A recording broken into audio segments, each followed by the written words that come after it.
Well, happy International Women's Week, everyone. I'm Laura Rubenstein here for your International Women's Day edition of our live stream launch for the Voices of the 21st Century, Wise Women Bringing Light to the World. Our authors are here ready to share their stories, inspiration, and wisdom with you today. And before we get into hearing from our authors, our fearless leader, Gail Watson, is here and going to say a few words. Hi, Gail. Hi, everyone, and welcome everyone to this powerful gathering as we celebrate International Women's Day. I think every day is International Women's Day, by the way. Anyway, today we are going to honor the voices and stories and achievements of these women who are from around the world. This year's celebration is more than just recognition. It's a call to amplify women's voices in every space, boardrooms, stages, communities, and beyond. So every woman here carries a story, a dream, and a unique perspective and has the power to inspire change. When we speak, when we support one another, we don't just break barriers, but we build bridges for future generations. So let today be a reminder that our voices matter, whether through leadership, creativity, or advocacy. We shape the world with our words and actions. So may this gathering ignite new possibilities for you, encourage collaboration, and reinforce the truth that together we rise. Thank you.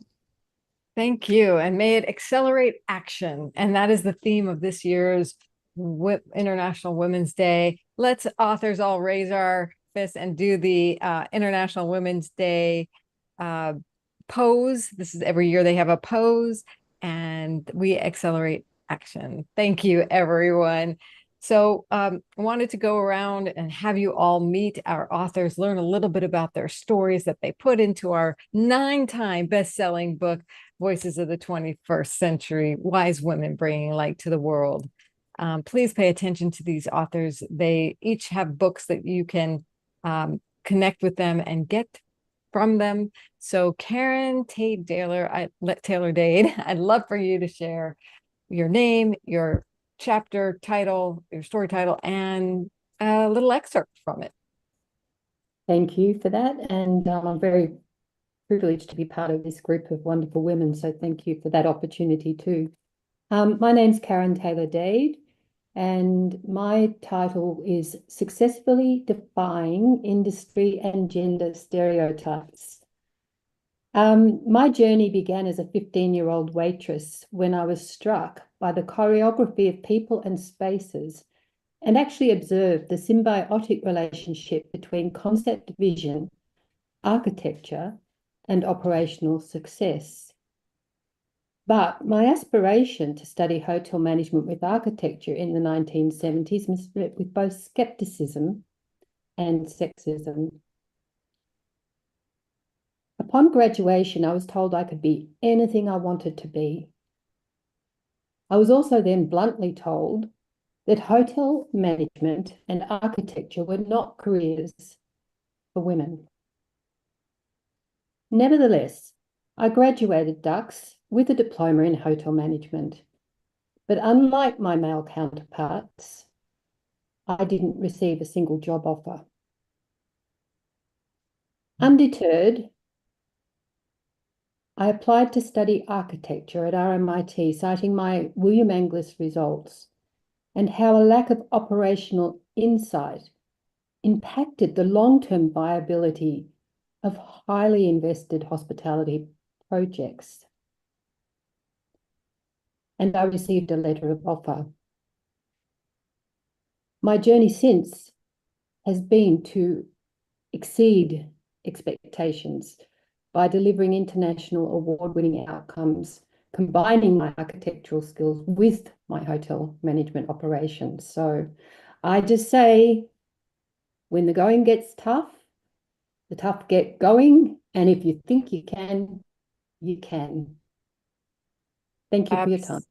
Yes, thank you. Absolutely. Yay. Woo.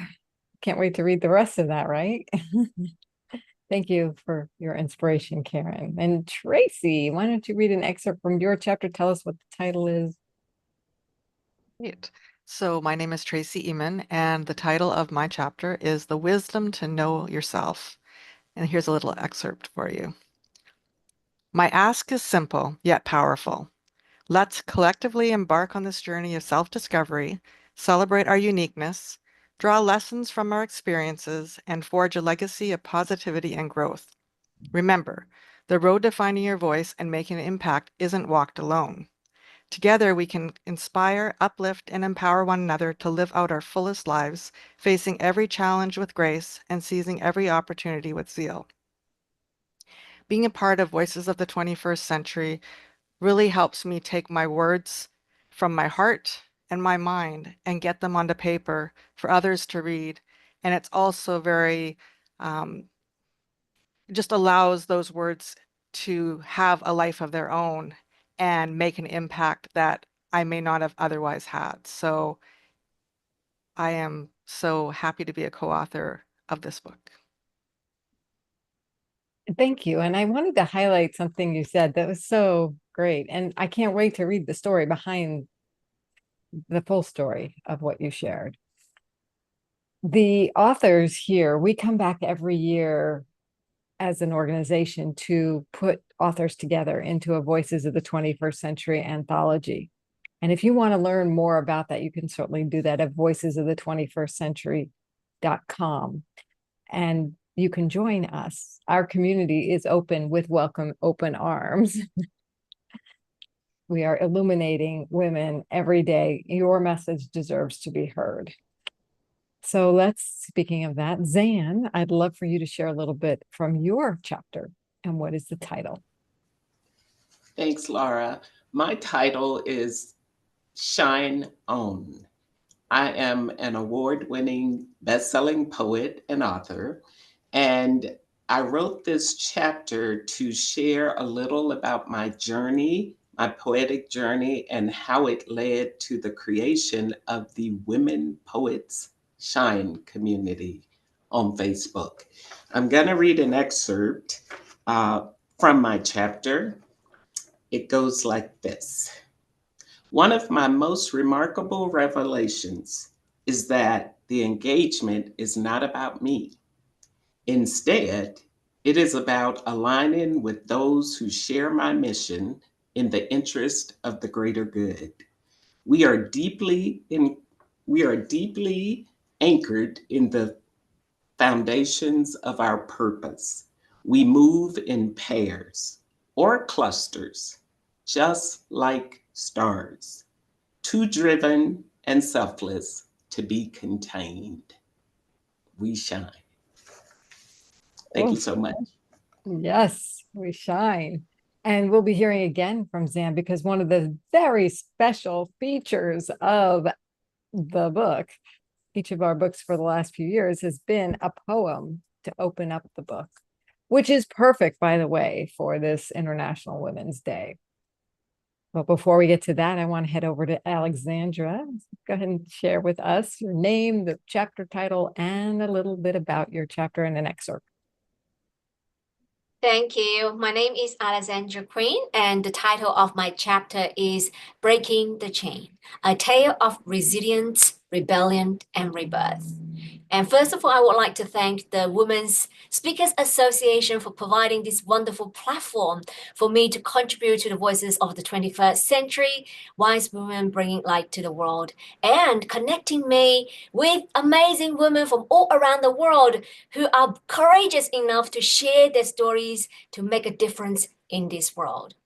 So in my particular chapter, I share my personal stories of how growing up in poverty in a small town in the southern part of China during the one-child policy era, and how I unconsciously lived in fear of abandonment in every single day, and how through resilience, I find my renewed sense of worth, and now leading a way forward to help business owners to break through their limiting beliefs and get high-value clients double their revenues by thinking beyond the boundaries and vision branding. So one of the lessons that I've learned in this journey is about the transformation that we seek in the world must first occur within. So the changes, we are in this world of change. What change do you want to see in your external world and start the change from within? You can find out more from our book and the Voices of 21st Century. It's an amazing book to read and get inspired. Thank you. And what makes it amazing is powerful stories like yours, Alexandra, and all of us here today. So thank you. Angel, love to hear about your story, your chapter. Thank you. My name is Angel Cottrell, and I am a proud fellow author in Voices of the 21st Century, Wise Women Bringing Light. My chapter is called Valentine's Day Isn't Just for Lovers, 7 Ways to Show Love to Your Business. I believe that businesses and organizations are material manifestations of a profound desire born in the heart. Heartfelt creative endeavors drive innovation and increase value in our lives. What you create and offer to the world matters. It is an expression of your value and your heartfelt love. Take time now to evaluate that heartfelt creative endeavor and read my chapter and learn about 7 ways that you can show love to your business. Thank you so much for taking time to join us today during International Women's Week. We are also proud to have you here. And please, if you get a chance, take a moment and read Voices of the 21st Century, Wise Women Bringing Light. We would love to have you join us, and we are recruiting authors for the 9th anthology. So don't miss your chance to be a part of an incredible organization and meet incredible women around the world. Yay! And by the way, we didn't pay her to say that. Thank you, Angel. Yes, let's show love to our business and more beyond. And Fonda, let's hear from you about your name, your chapter. Hi, thanks, Laura. My name is Fonda Neal, and the name of my chapter in Voices of the 21st Century, Wise Women Bringing Light to the World is I Found My Birth Father. And I'm pleased to share with you a small excerpt from my chapter.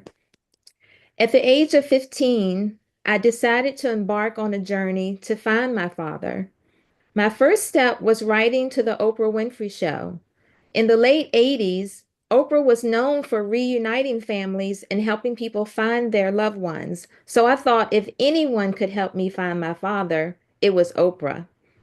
I received a postcard in the mail from Harpo Studios acknowledging my letter, but unfortunately, nothing more came of it. Undeterred, I continued my search into the early 90s with the help of a book I purchased on how to find anyone, anywhere.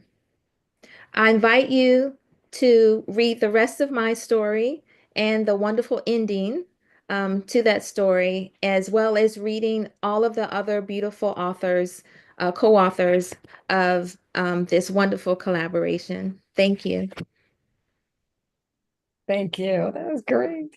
Cliffhanger. What happens, right? That's great. Thanks. So these stories are so powerful, as you can tell, and they run the gamut from business to personal and beyond. Really deep and wise and even spiritual. Victoria, I'd love for you to share your name, your chapter title, and a little excerpt. Absolutely. Thank you very much, Laura. So Victoria Bennett, I'm here in sunny Calgary, Canada, and my chapter title is Raising Voices and Raising Capital. And I'm going to give the excerpt from the start because I think these cliffhangers are even better. So my son James was 4 years old when his junior kindergarten teacher recommended he join the Calgary Boys Choir.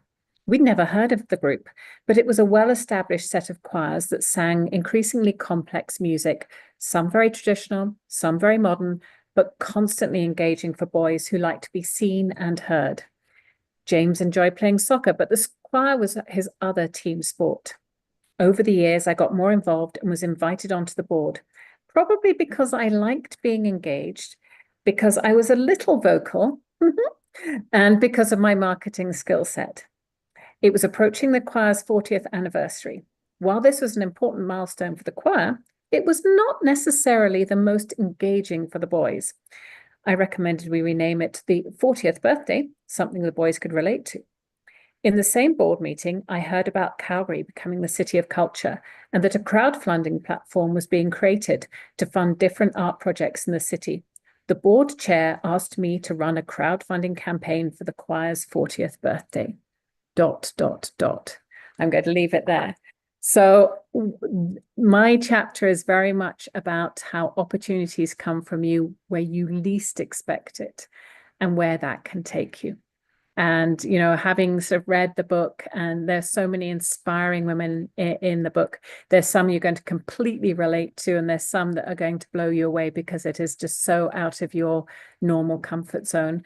But all are very inspiring. So highly recommend you get your copy and get reading. Thank you, Victoria. I can't wait to finish that story too. Yay. So I have a chapter, and then we can keep moving forward in the book, and it's called, and I'm Laura Rubenstein. The chapter is called From Resilience to Radiance. So it's my story of how I went from being invisible to magnetic. And you're not going to get the whole story in my excerpt, so I encourage you to get the book and read it. But here's my excerpt. No matter how many problems I solved during this time of my life, I came to realize that problem solving doesn't bring joy. Problem solving led me to the next problem to solve. There's nothing wrong with this, and in fact, problem solving came in quite handy. However, I wanted to find joy and experience deep love. And the rest of the chapter will tell you where I was and how and if I did that. So I invite you to read it. And if you have a message, if you have a story to share, please join us at Voices of the 21st Century. We're going into our 9th edition, and we are actively inviting women in. If you go to voicesofthe21stcentury.com. So Gail has a story too in the book. And Gail, I'd love for you to share a little bit of an excerpt from yours. Thank you. And it's because of the women here and in past books that I've truly been inspired to dig deep into personal stuff to be able to share. So I'm going to start with a sentence from the first page and jump to the third. I was the quiet, shy girl who preferred the background, believing it is where I belonged. I often felt a lot of pressure to fit in and wanted to fit in, not just with them, but with the world outside me too. So I fast forward after, my chapter's called, Embracing Your Voice, A Journey to Believe. And we come to my words of wisdom, which are, believe in the power of your voice. Your message is a gift to the world, one that deserves to be heard. Embrace it, share it, and watch it as it transforms not just your life, but the lives of those around you. Remember, there is no greater act of courage than to speak your truth and live authentically. Your voice matters. Never forget that. And I just want to thank everyone here for the opportunity the support and the empowerment that comes for all of us to really share our voice, our true voice, and for it to be heard. Thank you so much, Gail. Yay. And that's why we're here, to share our message. And that couldn't be possible without our illustrious publisher, Laura Baxter. So Laura, would you please say a few words about the process and what this book means for you? Yeah. As you've already heard with the stories shared on this live stream, these are amazing, absolutely inspiring stories. And it was an honor to be able to work with these 47 authors. So you can just imagine how with the women, the absolute power women in the room today, multiply that by, I have no idea, 9, 6, you've got some really wonderful stories to read. And it was an honor working with both these 47 authors, as well as with Gail Watson, who was the visionary for this project and all 8 books thus far, with Laura Rubenstein, who did really the organizational work behind the publication, and Tracy Eman, who did all our technical support in every which way, plus the editors, the graphic designers. I would just, from my side, thank you so very much for all the work you did, and helping us get this book to the market and helping this book become an international best-selling book in 9 countries, in 5 countries. Yes, 5 countries it was, and stayed there for quite a while. So, in addition, as you've already, a couple of people have mentioned, we're also now already starting to collect or get authors for the next book as well. So if you are interested in joining these absolutely power women, inspirational women, get your story out there, we would love to have you on board. And Laura, should I go ahead and pass on? So as Laura mentioned earlier, really one of the greatest parts of the Voices books is the poem at the very beginning, written by Zan Johns. And Zan, I believe, would love to hear your poem, the poem that you shared in this book, Sage Awakening. Laura. Thank you so much, Laura. And I'd love to share my poem. It was written in honor of these amazing women, my co-authors in this book. Thanks for sharing your wisdom. Your wisdom inspired my words. I dedicate this poem to my co-authors and all of the fabulous women around the world. Sage Awakening. Our luminous light is inherent. Like the sun, we are meant to shine. Our essence is fluorescence. Adversity breeds wisdom. Wisdom breeds confidence. Confidence breeds adventure. Adventure breeds excellence. Bigger stories lie beneath the surface. Persistent strivers conquer each day. We routinely retreat into murky shadows. Our possibilities dawn in darkness. We faced suffering in the desert, struggles not of our own choosing. Amid loss and despair, we dared to follow rugged paths, tracked through mud and cracks, weathered life's cyclic storms, never holding back. We gained insight from auspicious grace. Grit established tone and pace. With unyielding velocity, we cultivate our curiosity. Perceive with our hearts, ears, and eyes. Triumphant blossoms rise. We abandon turmoil and tension, bring forth healing and inspiration. Wisdom pervades our presence. We love boundlessly. We live authentically. We honor our roots. We fulfill our needs. We will not adhere to fear. We dream out loud. We learn from our past. We lean on faith. We lead impactfully. We care compassionately. We emerge enlightened, reflecting every hue of the lotus, awakened, pristine, renewed. Thank you. Thank you. What a beautiful, beautiful sentiment, illuminating the wisdom within each woman here, each woman watching. We adore you. We know that you are the light in the world and bringing wisdom to the world. Thank you. Gail, is there anything else you want to say now to close us out? Happy International Women's Day, everybody. Celebrate yourself, celebrate your voice, use it, share it, and go thank another woman. Celebrate her too. Thanks everybody for joining us today. Bye, everyone. Have a wonderful week, International Women's Week. Yeah, this way. There we go.